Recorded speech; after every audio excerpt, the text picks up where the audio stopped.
오늘 말씀 중심으로 성령 충만을 회복하라 라는 말씀, 성령 충만을 회복하라 하는 말씀으로 하나님 말씀 증거합니다.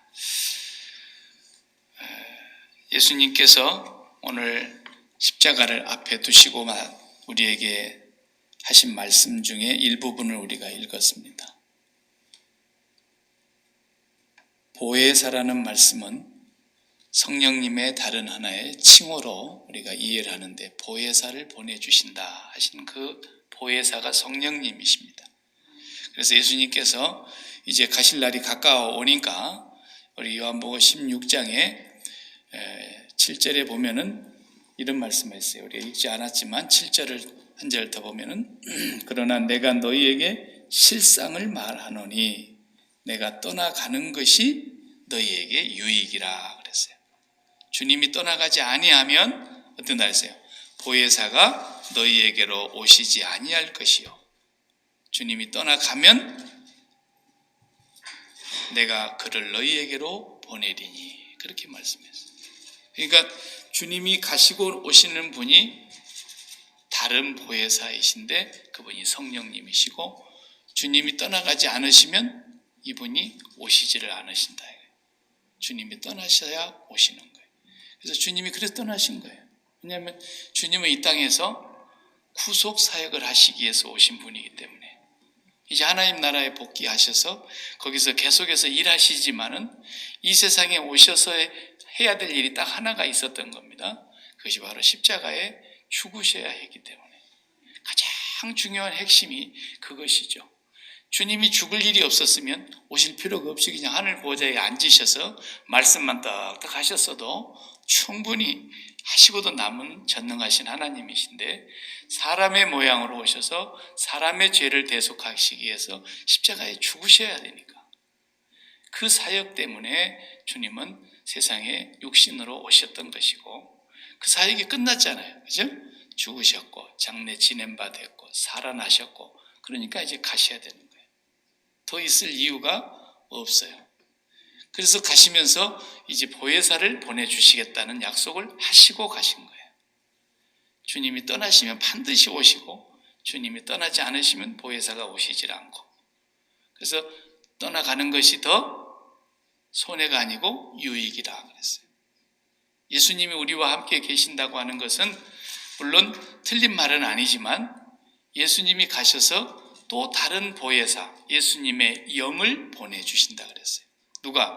하나님 아버지가 예수 이름으로 아버지에게서 나오는 성령, 그를 보내주신다. 그러면은 13절에 그분이 오셔서 뭐 하신대요? 그가 너희를 모든 진리 가운데로 인도해 주신다 그랬어요. 그러니까 우리가 지금 말씀 안에, 예수 안에, 진리 가운데 우리가 살게 되는 모든 그 힘은 우리에게 있는 게 아니고 성령님 때문이에요. 성령님 때문에. 그 다음에 진리 가운데로 인도하실 뿐 아니라 스스로 말하지를 않으세요. 성령님도. 예수님도 스스로 말씀하시지 않았다 그랬죠. 하나도. 아버지께서 하시는 말씀을 다 듣고 아버지께서 내 안에서 하시는 말이라 그랬어요. 그러니까 성령님도 역시 스스로 말하지 않고 오직 들은 것을 말하시며 그랬어요. 13절에 들은 것을 말하시며, 그 다음에 장래의 일을 너희에게 알리시리라 그래서, 그 다음에 14절도 그분이 내 영광을 나타내실 거다. 예수님을 나타내실 분이라는 거예요. 예수님을. 예수님의 영광을 나타내실 분이고, 또 그분은 예수님이 지금까지 가르친 모든 것을 다시 우리에게 가르쳐 주실 분이라는 거예요. 그래서 내 것을 가지고 너희에게 알리시겠습니다, 이런 말씀하셨습니다. 또 앞으로 넘어가서 8절, 성령이 오신다 그랬어요. 보혜사가 오신다 그랬어요. 그분을 보내준다고 약속했어요. 그러니까 보혜사가 오시면은 뭘 하시겠다는 거예요? 죄에 대하여, 의에 대하여, 심판에 대하여 세상을 책망하시리라 그랬어요. 죄가 뭔지를 아무도 몰라요. 죄가 뭔지를. 성령이 오시기 전에는. 그러니까 오늘날도 마찬가지예요. 똑같아요. 교회를 다니는 사람, 교회 모임에 참여하는 사람, 교회에서 여러 가지 봉사하고 충성하는 사람, 다양하게 교회에 다니잖아요. 그래도 성령이 오셔야 자기가 죄인이라는 걸 아는 거예요. 성령이 오시기 전에는 저희 슈퍼에 가가지고 주인 몰래 껌 한 통 오줌에 살짝 넣어갖고 오면 내가 죄 지었구나. 그것은 성령이 안 와도 아는 거예요. 그런 것은 죄가 아니에요. 성령이 알려주는 죄가 아니에요. 그 성령이 없는 사람들도, 세상 사람들도 그 양심을 속이는 죄라고 다 알죠. 성령이 가르쳐 주시는 죄는 그런 걸 말하는 거 아니에요. 그러니까 세상 사람들은 아예 죄가 뭔지를 몰라요. 그러니까 나는 껌 한 통도 훔쳐 먹은 적이 없다. 그런 사람은 죄가 없는 줄 알죠. 당연히. 죄가 뭔지를 모르니까. 교회를 다닌다는 사람들조차도 성령을 받지 않고 교회를 다니면 아직 죄가 뭔지를 몰라요. 자기 죄를 못 깨닫는 거야. 그러니까 날마다 자기는 의로운 줄 알고 남의 죄만 보여. 그래서 남의 죄만 늘 책망하고 남의 죄만 흠집내고 남의 죄밖에 안 보이고 자기 죄는 아예 안 보이는 거야. 그러니까 예수님께서 네 눈에 들보를 좀 봐라. 왜 남의 눈에 티만 보냐 그러시단 말이에요. 성령이 없는 사람은 당연히 그렇게 사는 거예요. 그렇게 안 살려고 해도 그렇게 사는 거예요. 그냥 죄가 뭔지를 모르니까. 근데 의가 뭔지도 몰라요. 죄가 뭔지를 모르는데 의가 뭔지를 알겠어요. 의도 뭔지를. 그리고 심판에 대해서, 그 하나님의 무시무시한 심판에 대해서도 알지를 못해요. 그래서 예수 믿는 사람은 다른 말로 표현하면 성령 받은 사람이어야 돼요. 그죠? 세상 사람들 욕 중에 최고 욕이 뭐라 그랬어요? 예수 믿는 사람들이 욕을 하는데, 예수 믿는 사람들도 욕을 하는데 최고의 욕이 돼요. 뭔 욕이 최고의 욕인지 아세요? 이 개 아들 이런 그런 욕이 아니야. 그런 거.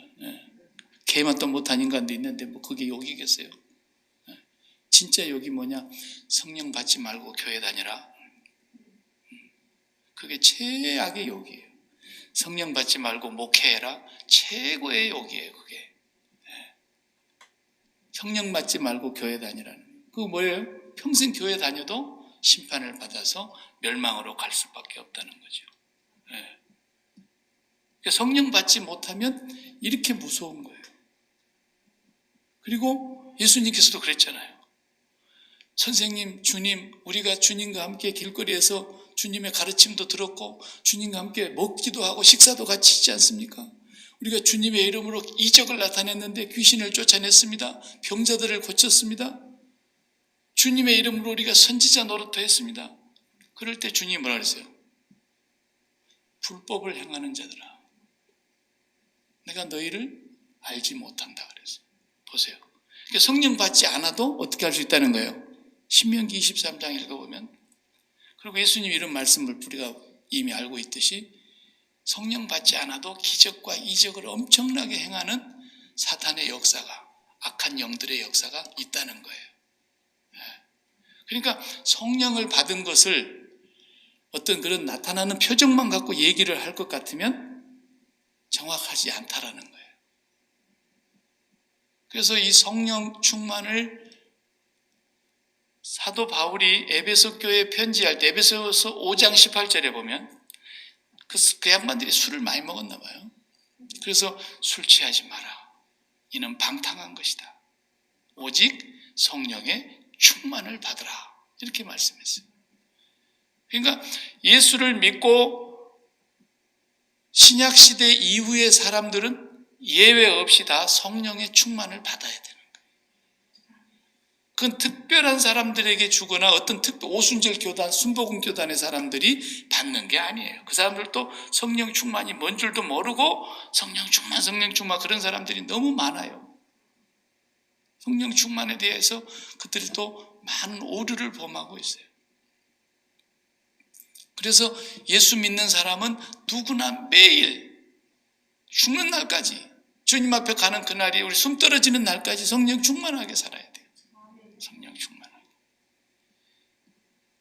그래서 오늘은 성령 충만을 회복하는 우리가 돼야 되겠고, 성령 충만을 회복하기 위해서는 정확하게 먼저 하나님 말씀을 알아야 돼요.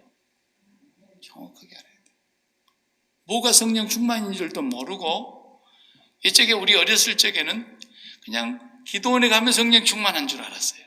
그래서 거기 가서 막 목소리가 쉬어갖고 내려오질 않으면 기도도 안 한 사람으로 아주 그냥 저거 맨날 가서 교회가 기도원 가갖고 처자빠져서 밥만 먹고 놀다 왔구나.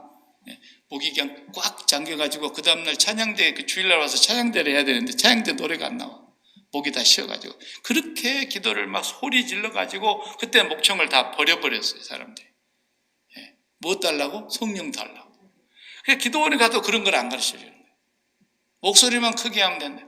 그래가지고 또 집회 끝나고 나면은 또 저 산에 들어가갖고 산중에서 기도하면서 소나무 하나씩 뽑으라고요. 소나무가 뭔 죄가 있어요? 벌거벗은 산에 박정희 대통령께서 식목일 열심히 갖고 가지고 산에서 나무 심어놨는데 왜 소나무를 뽑습니까? 물론 이제 그렇게 오늘 저녁에 가서 죽게 하면 살기로 성령 달라고 소리 지르라는 얘기겠죠, 그 말이.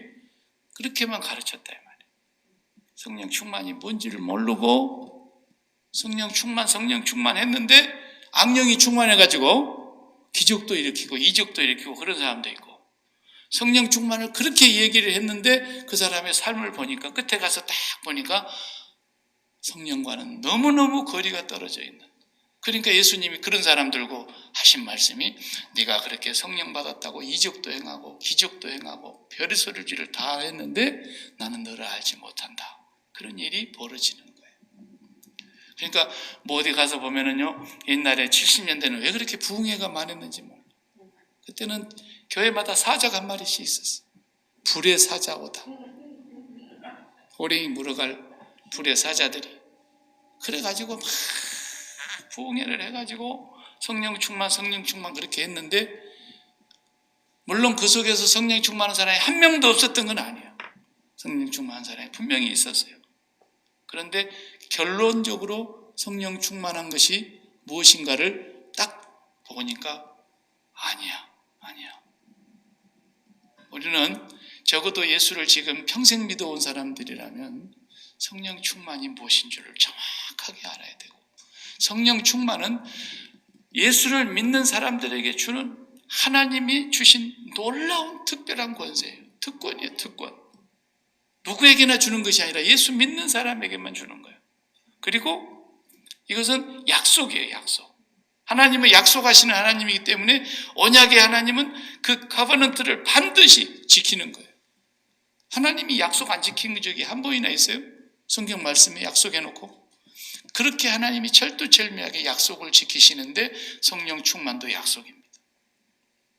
그리고 선물입니다, 선물. 그러니까 누구에게나 예수를 믿는 사람은 하나님의 이 약속을 받을 수 있다고 분명히 그렇게 말했어요. 한번 성경을 찾아서 여러분 직접 읽어보십시오. 사도행전 2장 38절.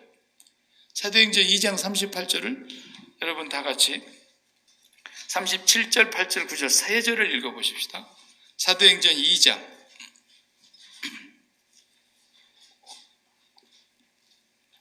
자, 성령이 이미 이제 강림하신 이후에, 오순절 이후에 성령의 충만함을 받은 사도들이 설교를 했죠. 베드로가 먼저 일어서서 복음을 전하니까 복음을 다 듣고 나서 복음이 전파된 뒤에 어떤 반응이 나왔습니까? 37절에 다 같이 그들이 이 말을 듣고 마음에 찔려 베드로와 다른 사도들에게 물어 이르되 형제들아 우리가 어찌할꼬 하거늘. 마음이 찔렸으니까 이제 죄를 알았어요. 죄가 뭔 줄을 알았어요. 마음이 막 찔린 거야. 너무 괴로운 거야. 우리가 진짜로 큰 죄를 범했구나. 예수 그리스도를 하나님이 보내신 독생자 메시아를 우리가 십자가에 내어주도록 그렇게 소리 지르고 예수를 죽이는데 우리가 앞장섰구나. 그렇게 하면서 유대인들이 베드로의 설교를 들으면서 마음이 찔렸습니다. 우리가 어떻게 할꼬? 그랬더니 베드로가 이르되 너희가 회개하여 각각 예수 그리스도의 이름으로 세례를 받고 죄 사함을 받으라. 그리하면 성령의 선물을 받으리니. 성령의 선물을, 성령을 선물로 받는다는 말인데 이렇게 번역하나 저렇게 번역하나 같아요. 성령을 선물로 받는 거예요. 근데 누구에게 받는다 그랬어요?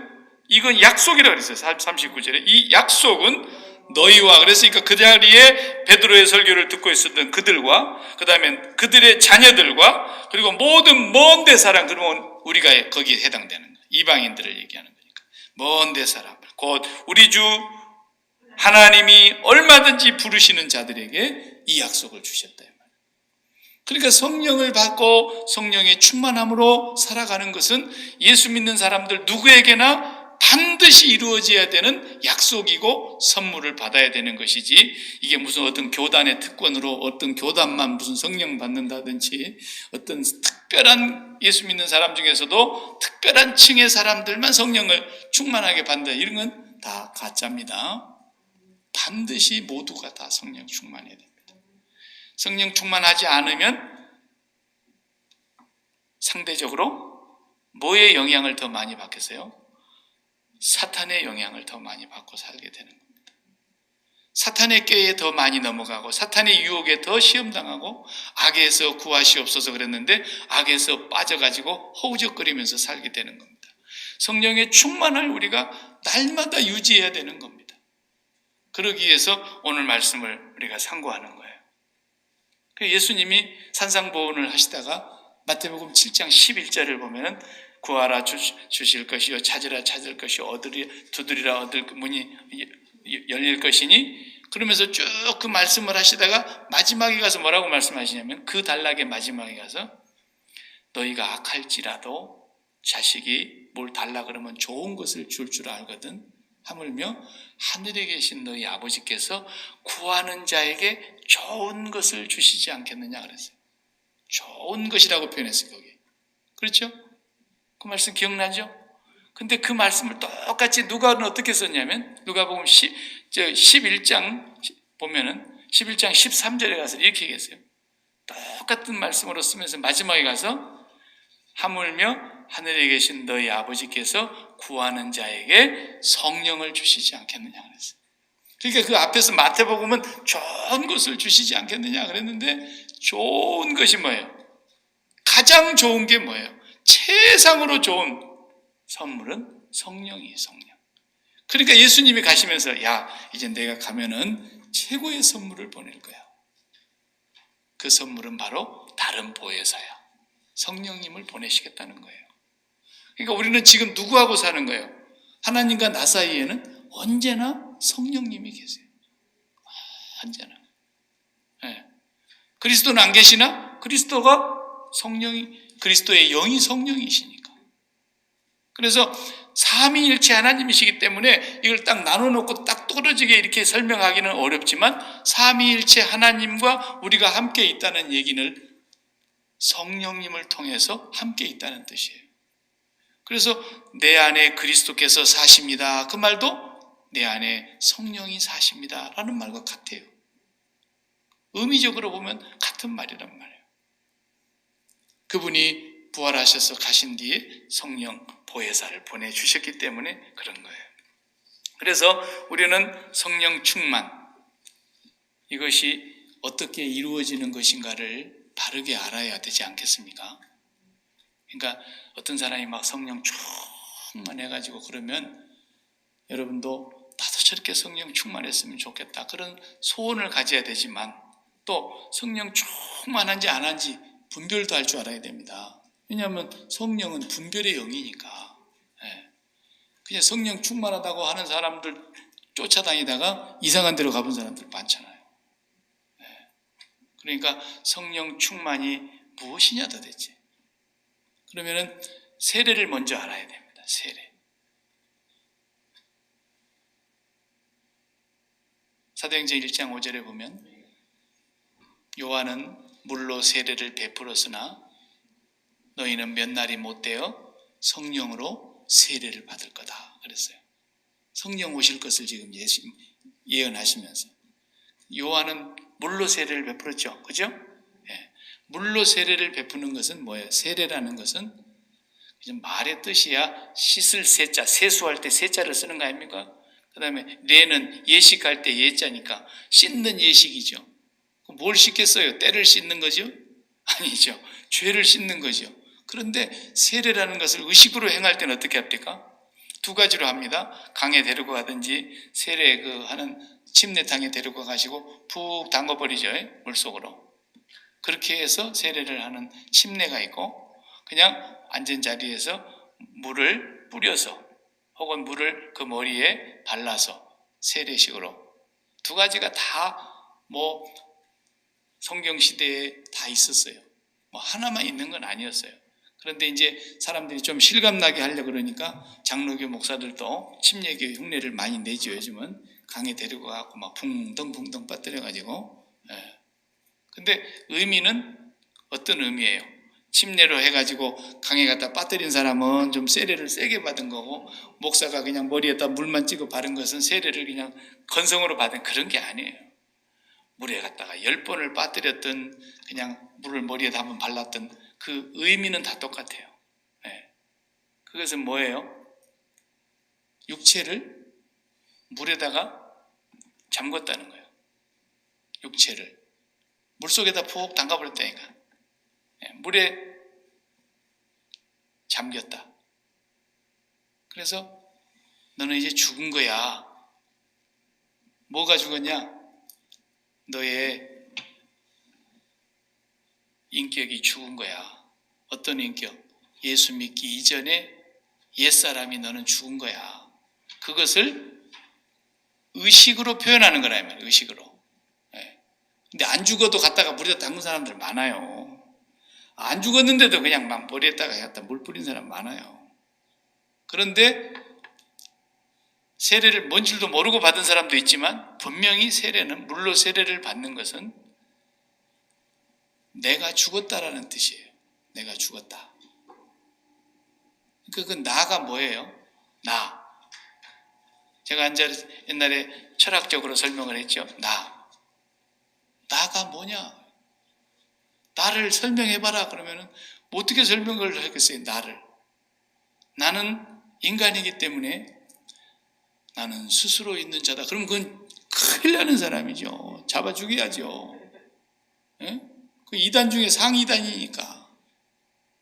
우리는 스스로 있는 자가 아니잖아요. 누군가가 나를 만들어서 있는 존재란 말이에요. 피조물이란 피조물. 그러니까 우리는 절대자가 아니고 상대자예요. 상대자. 누가 있어야 내가 있는 거야. 그러니까 나는 스스로 있는 자다. 그 사람은 하나님 한 분뿐이에요. 다 하나님이 만들었어요. 그러니까 상대자니까 저는 우리 아버지도 계시고 어머니도 계시고 돌아가셨지만 본래 계셨었어요. 과거에. 그렇지 않고 내가 어떻게 세상에 있습니까? 그래서 부모님이 계실 때는 제가 아들이었어요. 그분에게. 그래서 아버지, 어머니라고 불렀잖아요. 나를 아버지, 어머니가 낳았기 때문에. 자, 근데 이제 돌아가셔 버렸어요. 두 분 다. 그럼 내가 없어져 버렸습니까? 아니잖아요. 내가 그대로 있네요. 내가 또 남자인데 나는 남자다. 그 말은 내가 너무 작은 거예요. 남자 아닌 사람이 어디서 지구상의 절반이 남자인데.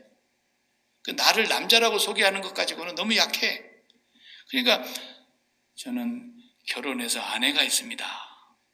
조금 더 내가 좀 풍성해졌네요. 그 다음에 결혼을 해가지고 아내만 있는 것이 아니라 자식이 셋이 있습니다. 내가 더 풍성해졌어요. 내가 이제는 남편도 됐고, 처음에는 남자였는데 남편도 됐고, 그 다음에 아빠도 됐으니까. 그러다가 내가 조금 더 풍성해졌는데 나는 교회 목사입니다. 그러니까 더 풍성해졌네요.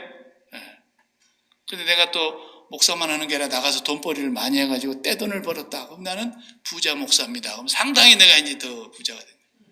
그리고 내가 또 정치에 욕심이 많아가지고 막 나가가지고 그냥 정치적으로 놀면서 그냥 세상에 명예를 얻는 자리에 가가지고 위원장도 하고 뭣도 하고 막 그래서 저는 명함이 그러면 무거워가지고 이제 글씨를 다 박을 데가 없어요. 자기를 소개할 때 명함을 딱 내면 대통령 출마했던 사람입니다. 얼마나 소개할 것이 없으면 그런 것을 하겠어요. 당선된 것도 아니고 말이에요. 국회의원 몇 대에 출마했던 사람입니다. 당선도 안 됐는데 그거라도 자랑하고 싶어요. 자기를 소개하고 싶으니까. 뭔가 무게감이 있어야 되겠는데 무게가 없어. 무게가. 내가 어떤 사람 명함을 이렇게 받아보니까 명함이 앞뒤로 그냥 분명히 글씨를 써놨는데 내가 무거워서 너무 무거워가지고 막 쩔쩔 메고 받았어요. 일부러. 와, 자기를 그렇게 피하라고 싶은 거야. 자기를 존재감을 높이고 싶은 거야. 그래서 사람들은 뭘 찾는 거예요? 너를 찾는 거예요. 그 너가 뭐예요? 명예인 거예요. 명예. 권력, 돈, 지위. 예. 윤여정 씨가 뭐 세계에서 윤여정이라는 사람이 있는지를 알기를 했어요. 대한민국 사람을 빼놓고는. 그래도 이제 오스카상을 딱 받고 여우 조연상을 딱 받아버리니까 그 여우들한테만 주는 건가 봐요. 예. 여우 조연상을. 나이가 74세면은 정말 인생의 이제 후반에 들어선 사람인데 전 세계 사람들이 관심 있게 다 이제 윤여정 막 이래 돼요. ABC 방송에서 BBC 방송에서 인터뷰하고 CNN도 나오고 난리가 납니다. 네. 대한민국 최초의 아카데미 여우 조연상을 받았다. 무게감이 엄청나게 커졌어요. 네. 그죠? 이런 것을 나라 그래요.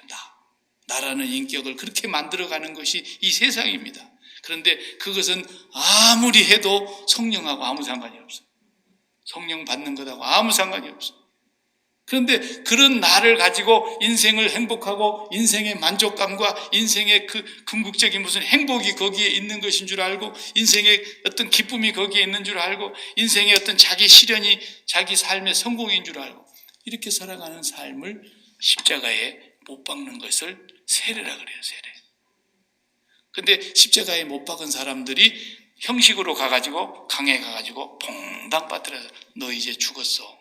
그런 나는 죽은 거야. 나의 나 된 것은 그런 게 아니야. 이제 나의 나 된 것은 오직 하나님의 은혜로 네가 다시 태어난 거야. 그걸 고백하는 사람들이 세례 받잖아요. 그죠? 그러니까 옛사람 나의 죽음을 말하는 거예요. 나의 죽음. 그래서 그것을 물에 갖다가 푹 담근다니까요. 그러면 성령으로 세례를 받는 건 뭐겠어요?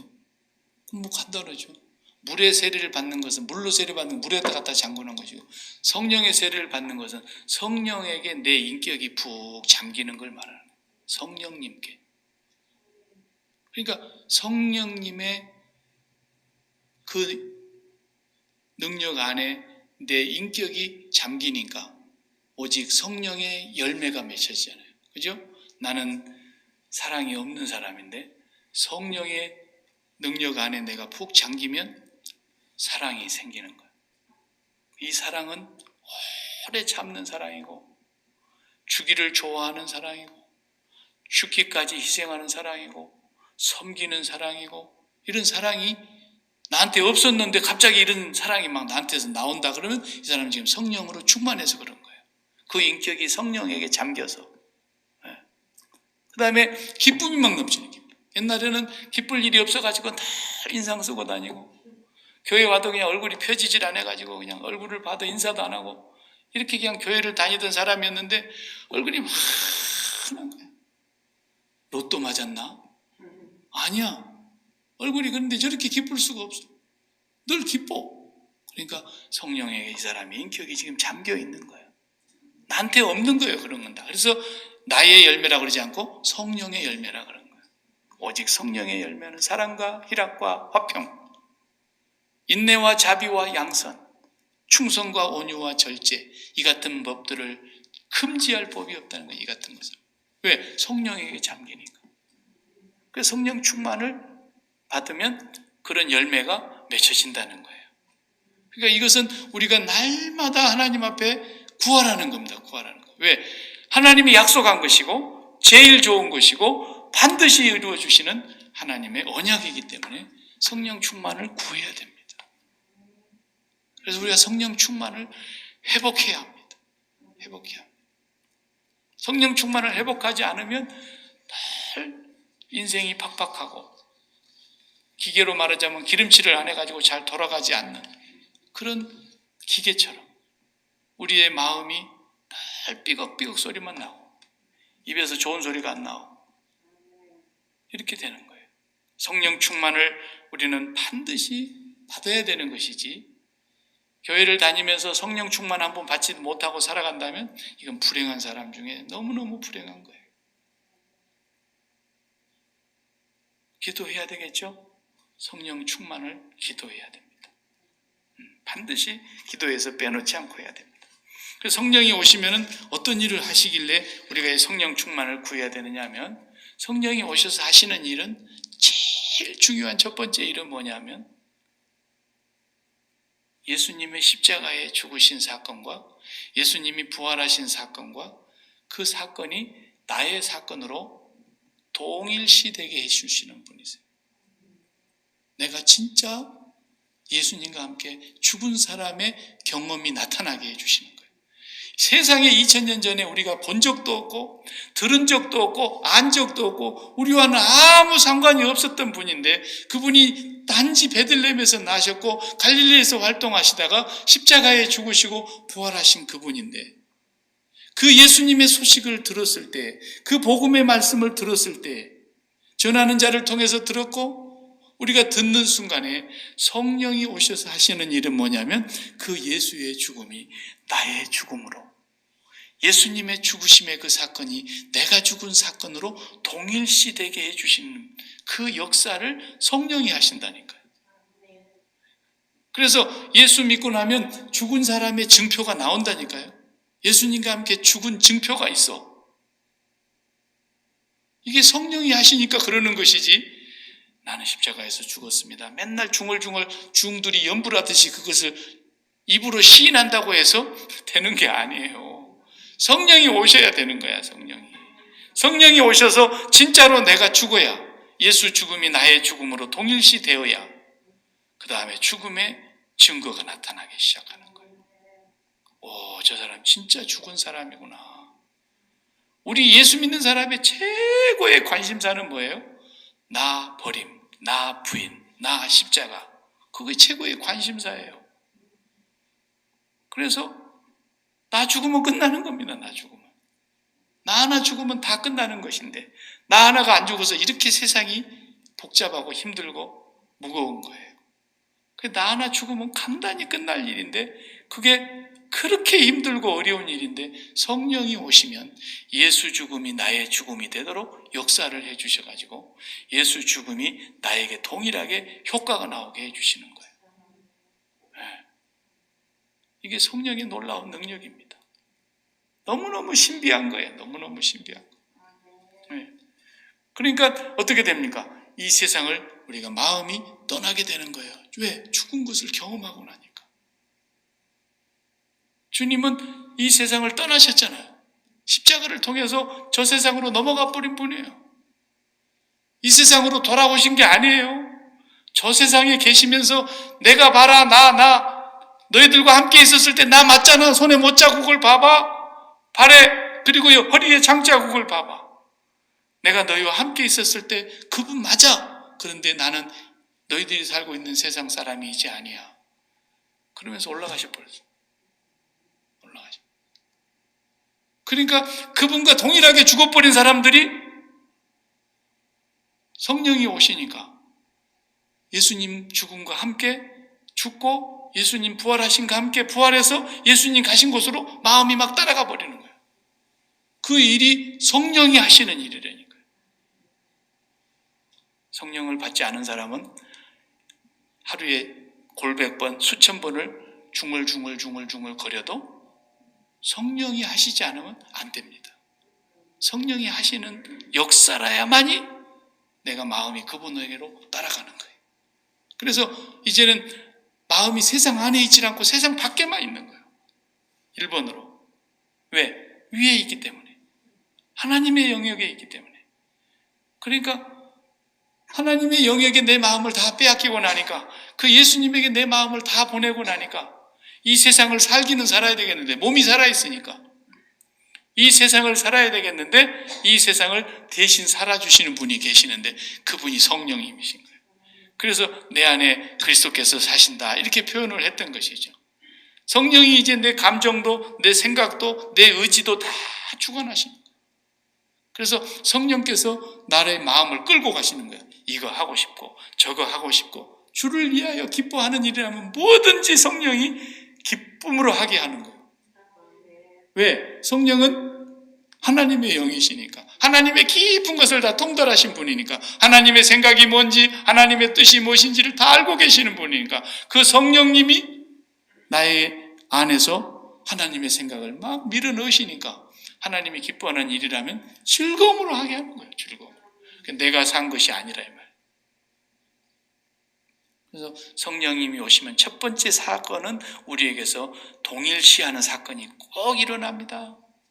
그 다음에 성령님이 오시면 두 번째 일어나는 사건이 뭐냐면 존재감이 바뀌는 거예요. 존재감이. 나의 존재감이 바뀌는 거예요. 그걸 바뀌게 해주시는 분이에요. 아까 제가 처음에 존재감 얘기했잖아요. 막 국회의원 되려고, 막 더 진급하려고, 또 더 좋은 학생들 같으면 대학을 들어가려고, 더 많이 벌으려고, 큰 사업하려고, 그리고 어떻게 해서든지 나를 더 풍성하게 존재감을 느끼게 하려고, 그걸 과시하려고. 왜? 그래서 만족감을 느끼고 거기서 행복감을 느끼고 거기서 기쁨을 찾으니까.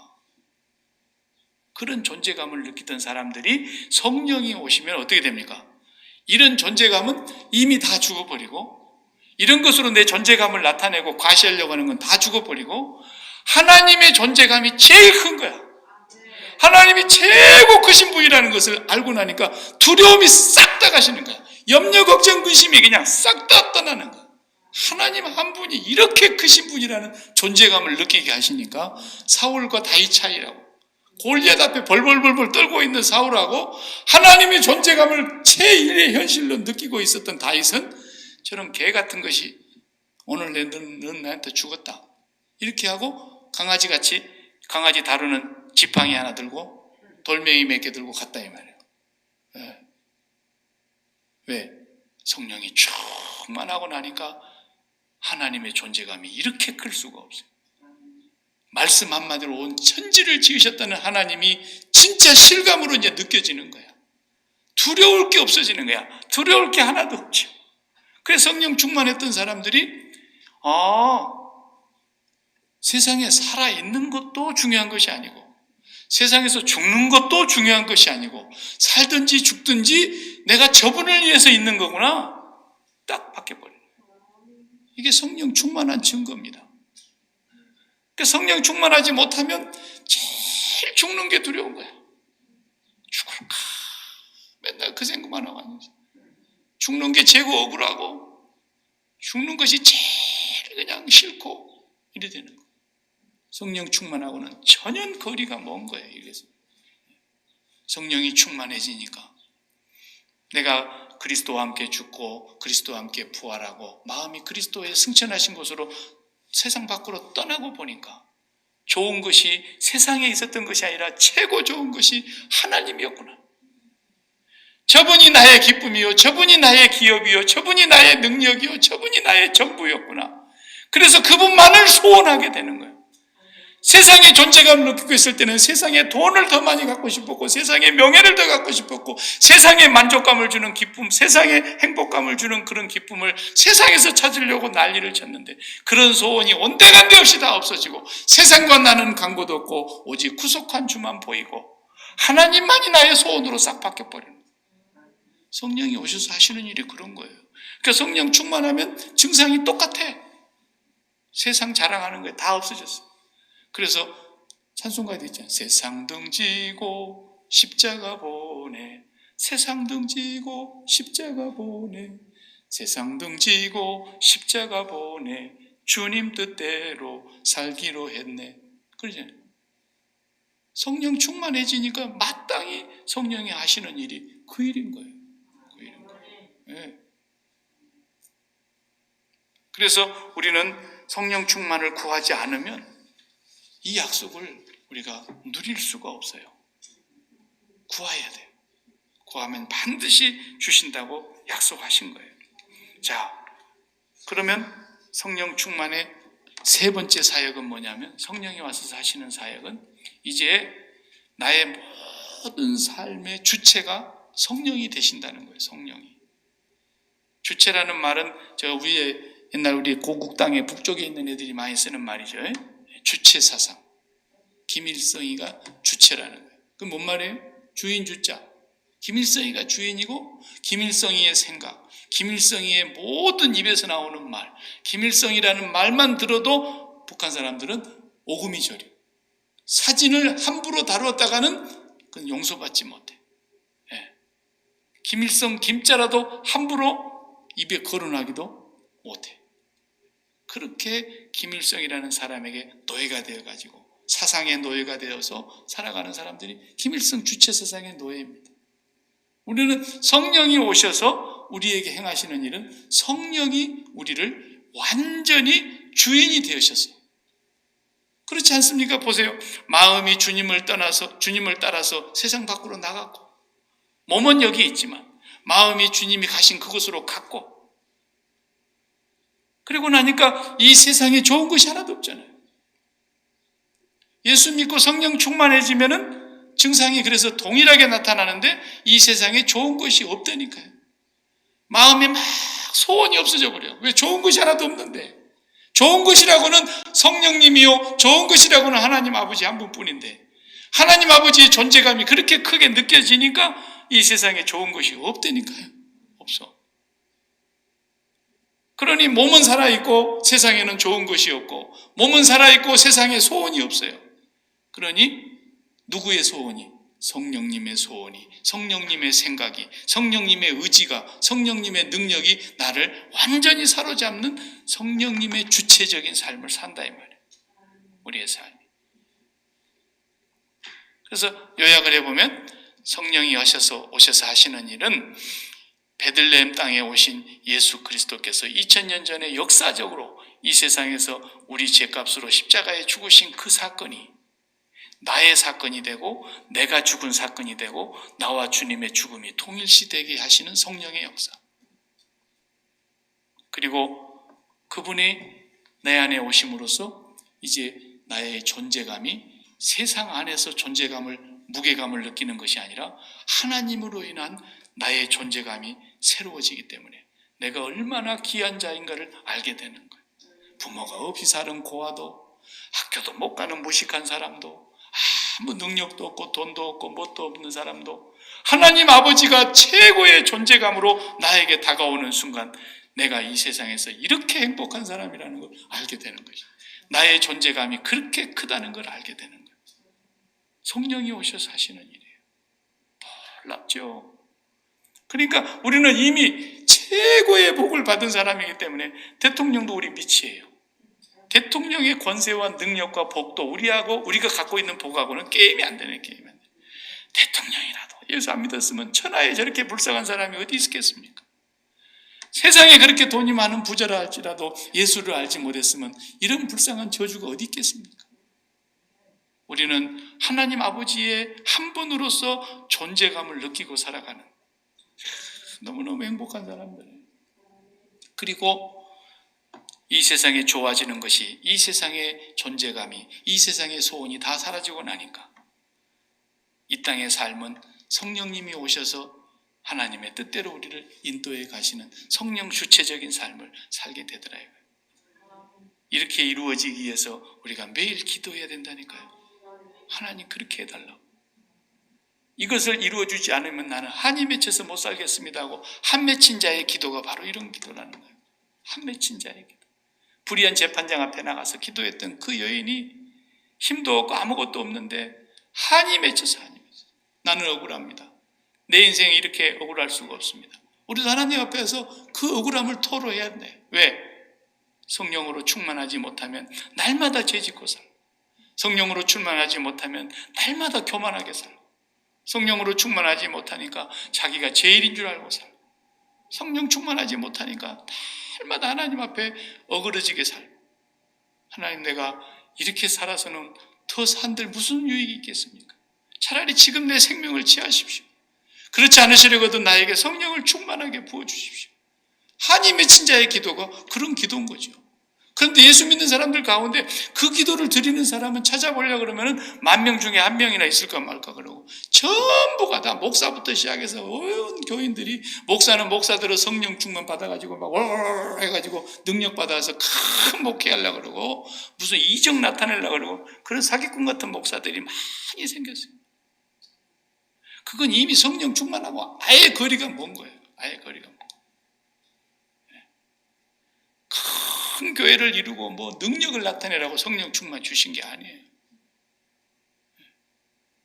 성령 충만이라고 하는 것이 너무너무 오용돼 가지고 있는 거예요. 성령 충만은 정말로 매일매일 예수 죽음이 나의 죽음으로 늘 새롭게 다가오는 거예요. 성령 충만은 이 세상의 기쁨, 이 세상의 행복, 이 세상의 만족을 주는 그런 존재감들이 다 내게서 떠나고 세상에 이렇게 크고 놀라우신 광대하신 분이 나의 아빠라니, 내가 그분의 자녀라니, 그분의 존재감이 너무 커서 그분의 존재감 때문에 내가 이 세상에 가장 복받은 사람이라는 걸 깨닫게 해주시는 거예요. 그래서 나는 아무것도 가진 것이 없은 것 같아도 모든 걸 다 가진 자고, 나는 정말 가난한 자 같으나 그분 안에서 최고로 부자로 내가 지금 살아가고 있는 거고, 하나님의 존재감이 그렇게 큰 거예요. 이렇게 좋은 성령 충만을 구하지 않는단 말이에요. 성도들이 성령 충만하게 해달라고 날마다 기도해야지. 날마다. 그러려면은 이제 한 가지만 놓치지 않으면 되는 거예요. 이건 반드시 이루어지는 거예요. 어느 누구라도 성령 충만하게 하나님이 반드시 만들어주는 거예요. 이 한 가지를 놓치지 말아야 돼요. 그게 뭡니까? 그게 바로 예수 그리스도의 십자가예요. 십자가. 그렇게 그게 중요한 거예요. 십자가. 하나님이 2000년 전에 이 땅에 보내서 십자가에서 죽으신 예수 그리스도의 그 역사적인 한 번 죽으시고 한 번 부활하신 그 사건은 오고 오는 모든 세상 종말까지 예수를 믿는 사람들에게 영원한 현재의 사건인 거예요. 지금의 사건인 거예요. 역사의 과거의 사건이면서 동시에 나의 사건이라니까요. 나의 사건. 날마다 죽는 나의 사건이에요. 매일매일 십자가 사건. 그래서 십자가에 집중해야 되는 거예요. 하나님, 내가 이 십자가의 은혜가 얼마나 큰 것인가를 알게 해달라고 기도해야 되는 거예요. 보세요. 제자들은요, 십자가의 사건을 눈으로 봤어요. 그날 그 충격은 말로 할 수가 없습니다. 예수님에게 자기 인생 전체를 다 베팅을 해놓고, 자기 인생을 다 예수님에게 다 걸어놓고 직업을 바꿨잖아요. 이분 따라가면 우리는 이분에게 투자하면 주식 같으면 내 재산을 한 회사에다가 다 갖다 몽땅 투자해버리는 것과 똑같잖아요. 예수님에게 내 인생을 전체를 다 투자했어요. 직업 버렸어요. 직업 바꿨어요. 그랬는데 예수님이 파산해버리잖아요. 파산. 회사가 파산해버려요. 내 돈 다 갖다 투자했는데 주식이 휴지 조각이 돼버린 거예요. 그게 예수님 죽은 사건이에요. 예수님 죽는 그 사건을 보면서 제자들이 충격이 얼마나 컸겠는가 상상을 한번 해봐요. 저렇게 능력이 많은 분이, 저렇게 기적을 일으켰던 분이 이렇게 허망하게 죽는단 말이에요. 우리 인생은 완전히 종쳤다. 이렇게 충격을 받은 거예요. 그리고 또 한 번 충격을 받았는데 그분이 살아났다. 살아났다. 부활하신 주님을 40일 동안 10번 정도를 만났어요. 주님 부활하신 그분을 만나면서 그들이 받았던 충격이 얼마나 컸겠는가 생각해요. 그래서 이제는 또 뭔가 된다 싶었는데 그분이 훌쩍 올라가 버린 거예요. 올라가시는 주님을 보고 또 한 번 충격을 받은 거예요. 그분들은, 제자들은 직접 그 시간에 그 사건을 보면서 직접 체험했고 충격을 받았다니까요. 근데 우리는 어떻게 충격받았어요? 충격받은 일이 한 번도 없잖아요. 왜? 보고 믿는 게 아니고, 만져보고 믿는 게 아니고, 눈으로 확인하고 믿는 게 아니라 오직 우리는 말씀을 듣고 믿었기 때문에 말씀으로만 믿고 있어요. 그래서 우리의 충격이 제자들의 충격하고는 달라요. 달라요. 그래서 우리에게 가장 충격적으로 다가오는 사건이 하나가 있어야 되는데 그게 뭐냐면 예수 십자가 사건인 거예요. 십자가 사건. 여러분, 내가 플로리다에 뭐 이렇게 관심이 있어가지고 좀 보다 보니까 플로리다는 악어가 많더만요. 사방천지 악어가 돌아다녀. 아침에 자고 일어나면 앞마당에도 악어가 들어와 있는 집이 있고, 울타리 없는 집은 그냥 악어가 앞에 잔디밭에 기어다녀. 그리고 그냥 뭐 호수가 있는 집 주변에 있는 사람들은 나갈 때 조심해. 개 사냥 데리고 개하고 이렇게 나가다 개 잡혀먹은 사람도 내가 봤고, 낼름 먹어버리도 막 악어. 심지어 골프장에도 골프 치려는데 악어가 달라요. 악어 다녀. 악어. 사방이 악어 같아. 내가 예를 들어볼게요. 박 목사가 이제 플로리다를 갔어. 플로리다에 대한 정보를 잘 모르고 갔는데 너무 공원이 아름다워서 그냥 룰룰랄라 하면서 휘바람 불면서 쫙 갔는데 갑자기 악어가 쑥 나타나가지고 내 허벅지를 콱 물고 끌고 들어가는 거야. 예. 어떻게 되겠어요? 죽는 거지 뭐. 그냥 상체로 통째로 그냥 쑥 넘어가는 거니까 악어 입에. 물속으로 끌고 들어가서 일단 물에서 숨을 못 쉬게 뱅글뱅글 돌더만 이렇게 물속을 갖고 들어가서 숨을 못 쉬게 하고 일단 꼼짝 못하게 한 뒤에 그냥 통째로 먹어버려. 통째로. 씹도 않고. 근데 최장로님하고 같이 갔는데 최장로님이 그걸 보고서는 가만히 있겠어요 우리 최장로님? 그냥 골프채를 들고 나오든지 뭘 들고 나와가지고 나를 구해보겠다고 막 악어하고 싸워가지고 악어 대가리를 막 깨서라도 어떻게든 나를 건져내보려고 몸부림을 치는데 악어가 그냥 최장로님이 치는 몽둥이 한 대 맞더니 정통으로 맞아가지고 나를 그냥 물고 갔다가 놔주는 거야. 나가 살았어 내가. 근데 최장로님이 그냥 나를 살리려고 어떻게 골몰 하는 사이에 뒤에서 최장로님을 향해 공격하고 오는 이 악어를 못 보고 최장로님이 물려가 버렸네. 그리고 내가 살았어. 나는 이제 악어에 물려가고 다리가 하나 끊어지려고 덜렁덜렁하니까 최장로님을 살릴 힘이 없어. 최장로님은 물려가 버렸어. 나 살리려다가 장로님 죽었네. 내가 지금 이런 예를 들었죠. 극단적인 예입니다 이게. 왜? 우리는 예수님 죽은 것을 눈으로 본 충격이 없으니까. 만약에 최장로님이 나를 살려다가 최장로님이 돌아가셨다. 나는 살았지만 다리 하나 잘리고 나는 살았다. 그럼 내가 내 눈에 흙이 들어가는 날까지 내가 최장로님 잊을 수 있어요 없어요? 최장로님 못 잊죠. 내가 사는 것은 최장로님의 은혜요. 날마다 그 찬송 부르고 다닙니다. 나 이제 생명 있음은 최장로님의 은혜요. 눈물이 범벅이 되도록 부를 거야 내가. 아니 그러겠어요. 그런데 나를 구원하기 위해서 악어의 입에서 건져내기 위해서 자기의 목숨을 두려워하지 아니하고 아깝지 않게 하다가 나 대신 죽은 사람도 내가 잊을 수가 없을진데 온 우주를 창조하신 그분이 없이는 지음받은 것이 하나도 없는 그분이 오셔서 나를 위해 죽으러 오셨다는 거예요. 나를 위해. 그 십자가의 충격이 나에게 얼마나 깊이 다가오느냐에 따라서 성령 충만의 결과가 달라지는 거예요. 그걸 잊지 말아야 되는 거예요. 그 충격이 날마다 나에게 새로워야 되는 거예요. 2000년 전의 역사적인 사건이지만 그건 나에게 영원한 현재의 사건이며 내가 날마다 예수 죽음으로 실감나게 나의 죽음을 경험하는 사람이 되어야 돼요. 그렇게 예수 십자가를 날마다 집중하고 바라보는 사람은 성령 충만한 은혜를 주시는 거예요. 사도 바울이 그렇게 사는 거예요. 자기도 예수님 죽은 건 못 봤는데, 자기도 예수님 부활한 건 못 봤는데, 자기도 예수님 부활해서 고기 한 점 잡수시는 건 못 봤는데, 그러나 그는 분명히 고백합니다. 예수 그리스도께서 십자가에서 돌아가신 것이 눈앞에 밝히 보이거늘 누가 너희들을 깨더냐? 갈라디아서 3장 1절에 그랬잖아요. 날마다 예수 죽음을 확실히 보고 살았다는 거예요. 그 마음에. 예수 죽음의 십자가 사건을 날마다 최고의 사건으로 그 마음속에 깨닫기 위해서 기도한 거예요. 내가 최장로님이 그런 일이 있었다 그러면 역사적으로 내가 그 사건을 잊을 수가 없는 거죠.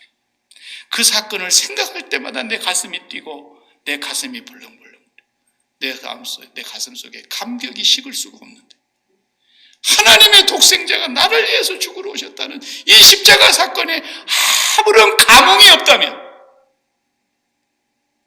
우리는 하나님 앞에 기도해야 하는 것입니다. 십자가에 집중하지 않기 때문에 성령 충만을 경험하지 못하는 것입니다. 예수 십자가에 날마다 집중하면서 그 죽음이 나의 죽음인 것을 날마다 주님 앞에서 묵상하고 바라보며 기도하는 사람에게 하나님께서는 성령을 충만하게 보내셔서 역사하시는 것입니다. 이 은혜가 저와 여러분에게 회복되기를 바랍니다. 이 은혜가 없이는 우리는 가짜로 사는 거예요. 이 은혜를 우리가 누리지 못한다면, 그 감흥을 한 번도 느끼지 못하고 예수를 믿는다면 우리는 너무너무 불행한 거예요. 적어도 우리 3일 밤에 나와서 예배드리는 저와 여러분들이 이 문제를 놓고 하나님 앞에 한 맺힌 기도를 날마다 드려야 되는 거예요. 다른 기도 다 내버리고 이제 내가 세상에서 존재감으로 무엇을 느낀단 말이에요. 무엇을 가지고 내가 존재감을 얘기한다. 하나님 아버지 한 분 정말 내 가슴 속에 절절히 느껴보려고 하는데, 주여 그 십자가의 그 사랑 깨닫게 해주십시오.